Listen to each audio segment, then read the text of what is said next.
کاشکی میرفتیم عزیزم،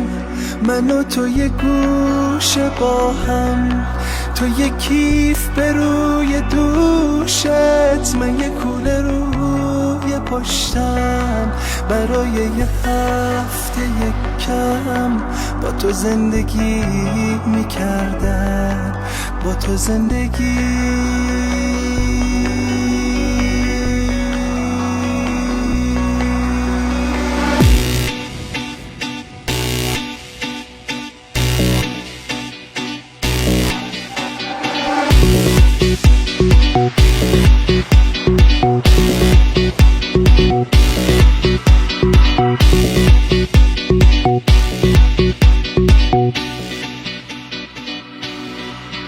عزیزم بریزم همه زندگی ما توی کوله عشقم و با تو توی این هوا، که هوای تو کرده دلم بی تو تنگ قشنگ برام، که نگام و نگاه تو باشه و دست تو باشه کنارم و بردارم و همه دار و نداره دوست دارم و که میدونی اینو آره خوب بلدم، آره خوب بلدم که قدم بزنم با تو اون همه حرفایی که ببرم تو رو تا نوک دریایی، که جایی که واسه رفتن تن به تن،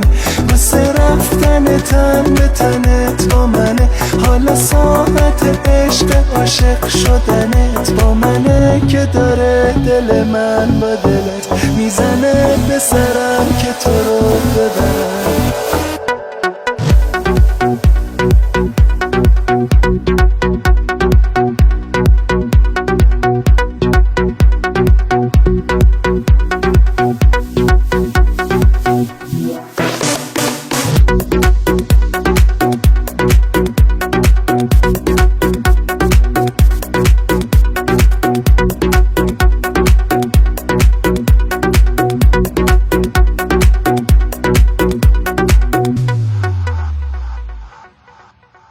عزیزم بریزم همه زندگی ما توی کوله عشقم و با تو توی این هوا، که هوای تو کرده دلم بی تو تنگ قشنگ برام، که نگام و نگاه تو باشه و دست تو باشه کنارم و بردارم و همه دار و نداره دوست دارم و که میدونی اینو آره خوب بلدم، آره خوب بلدم که قدم بزنم